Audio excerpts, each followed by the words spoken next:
for 10 biggest reasons why DreamWorks' uh, Ruby Gillman flopped. Okay, first of all, it's a Beanmouth movie. That's movie number one. The animation art style.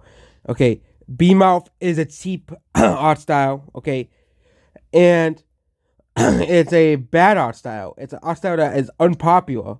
Okay, let's go over the 10 reasons why the movie flopped. Okay, Ruby Gillman has a confusing age target range. So basically, what they're saying here is that the movie is too much for toddlers.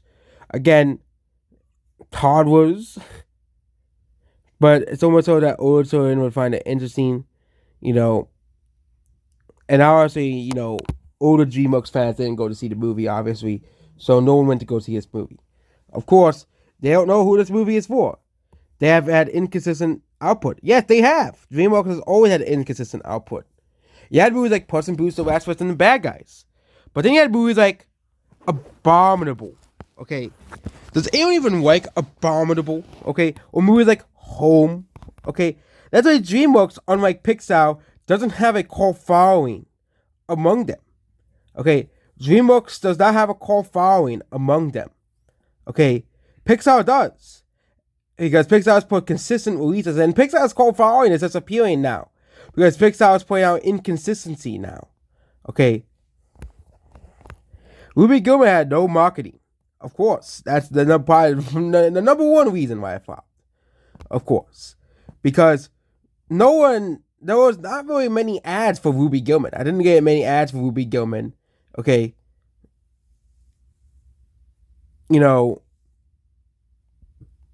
Yeah. But yeah.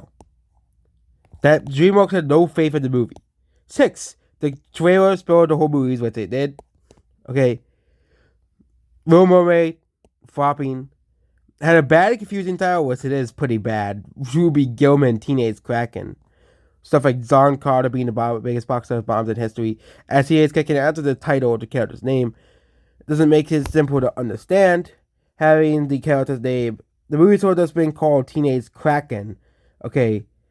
Or maybe that was copyright. Teenage Kraken was copyright, so they had to put Ruby Gillman Teenage Kraken because of copyright. The most evil thing in the universe.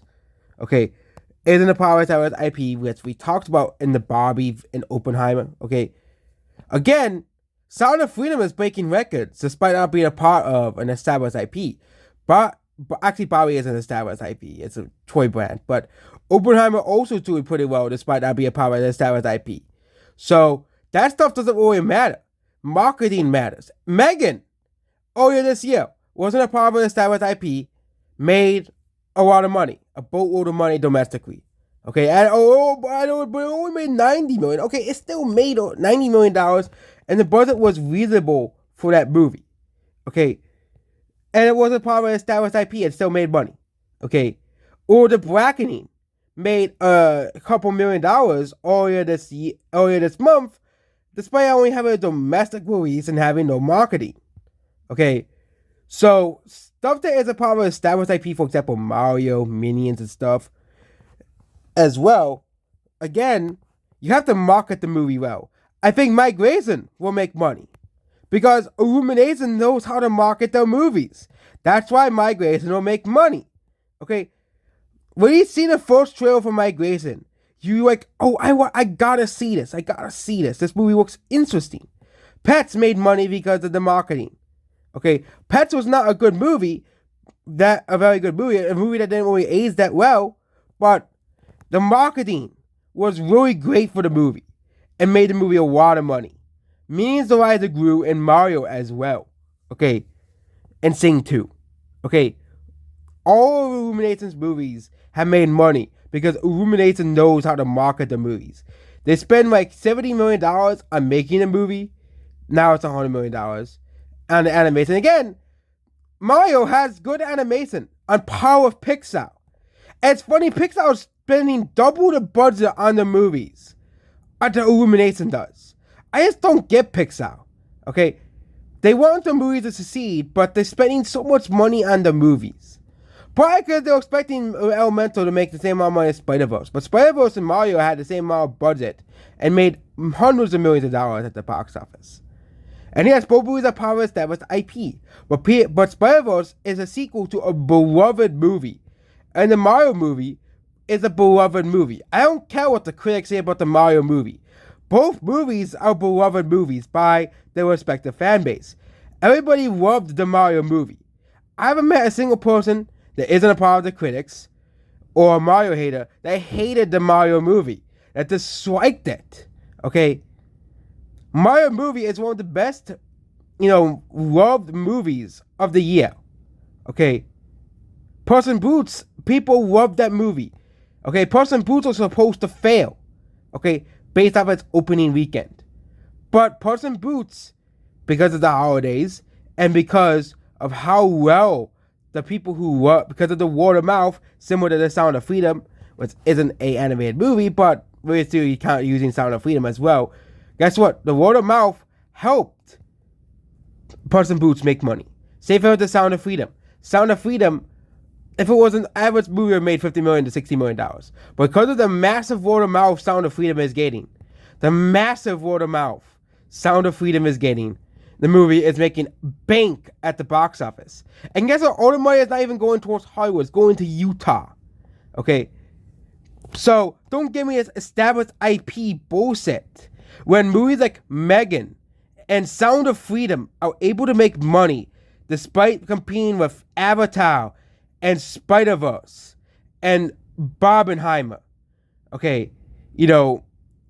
And Mission Impossible, which is actually going to lose money. Meanwhile, Sound of Freedom and Barbie and Oppenheimer are going to make money. And Oppenheimer is not part of an established IP and is making money. Mostly because of Christopher Nolan and Barbenheimer. Okay. But Barbie is a part of an established IP. Okay. Barbie is already a toy one that exists. But everybody's expecting Barbie to flop. Okay. So, yeah. The anime movies that struggle to find here we go, this bullshit again. Okay. No, it's because the movies suck. Okay. Elemental. Yes, Elemental had a comeback, but it's still gonna lose money because Pixar spent too much money on the movie. Okay. And Teenage Kraken looked generic as fuck. Okay. It looked generic. It didn't look interesting at all. Mario movie, some people say the Mario movie looked interesting, but the movie looked, if you watch the first trailer, looked like a love letter to the Mario and Nintendo fandom. Okay, yes, the movie has, is just like a Mario game, but put in a movie. But it was basically, if you are a Mario fan, if you are any sort of Mario fan, you'll love the Mario movie. Even people who don't play Mario games, love the Mario movie. It shows that how much of a universal icon Mario is. That people who don't even play Mario games can watch and enjoy the Mario movie and still love it. Okay. And, Puss in Boots and Minions. Okay. All three movies made a lot of money. It's really just Disney that's struggling, mostly. Disney is the one that's struggling to find an audience. Why? Because Disney keeps trying to push the woke agendas in the movies. Of course, Disney has been struggling to find an audience. Duh! Because Disney is failing. Okay? And Teenage Kraken, the reason why Teenage Kraken underperformed is simply because the movie wasn't marketed, and number two, it's art style. Okay? Its animation is unappealing, which is the number two reason. It should be the number one reason, obviously, okay? But they will never admit that it is. But look at the animation of Teenage Kraken. Okay, it looks like Turning Red and Luca. Okay, two movies that are not really... Okay, Luca actually has a decent fan base, but Turning Red is Pixar's second most unpopular movie ever. Okay, I think even hated more than Cars 2. Okay, Cars 2 is, I think, hated more than Turning Red, but it is one of Pixar's least popular movies. Okay, for good reason. The animation is ugly. It's unappealing to many people. The beam of art style, which the Hollywood keeps trying to push, is unappealing to people. It's appalled by people. People don't like this art style. Okay? And we keep trying to tell Hollywood. It seems that we gotta make them lose money to realize that this art style is unappealing. Okay, imagine if Teenage Kraken used the Puss in Boots art style or Spider-Verse art style. Okay, the same art style that both of those movies used. I bet this movie would have been a hit. But no. We gotta use the Bean Mouth art style. An art style that people love. Yes, bad guys also use the Bean Mouth art style, but they also use the Spider-Verse art style as well. Okay, why can't Teenage Kraken have that art style? Why must we use the same art style that Pixar has been using and Illumination has been using for years? At least Illumination improves on the art style. Okay, improves on the art style. But this looks like a generic pile of garbage. This looks like your average generic animated movie. And the number one reason is that Indiana Jones. Also, Indiana Jones bombs, so he can't really heal. Okay. But it also had to deal with Elemental, which had strong ratings at the box office. And Spider-Verse. Okay. It had to deal with both of those movies. Okay. Both of those movies as well. And Elemental bombed because Disney poorly marketed the movie, obviously. Okay. If that initial box office wasn't that bad, Elemental would have made money. I think Elemental will still make money through streaming and other reasons. I think Elemental will, like Transformers, will make money through other means. Okay. So Ant-Man, I think, also did it as well. Okay. But I think Elemental will make money through other means. Okay. Elemental will become, similar to Enchanto, will probably become a massive hit on streaming. And we probably won't get Escape, Raid, and Ember anywhere. Okay. But Elemental at least had marketing push to it. And no one went to go see it because people thought the movie looked bland and uninteresting. Which is the same thing with Ruby Gillman. People don't want to see bland and uninteresting movies anymore. Okay? People are sick of that. And unless it's Illumination, which is a company that knows how to goddamn market a movie, you expect more flops in the animation industry. Goodbye.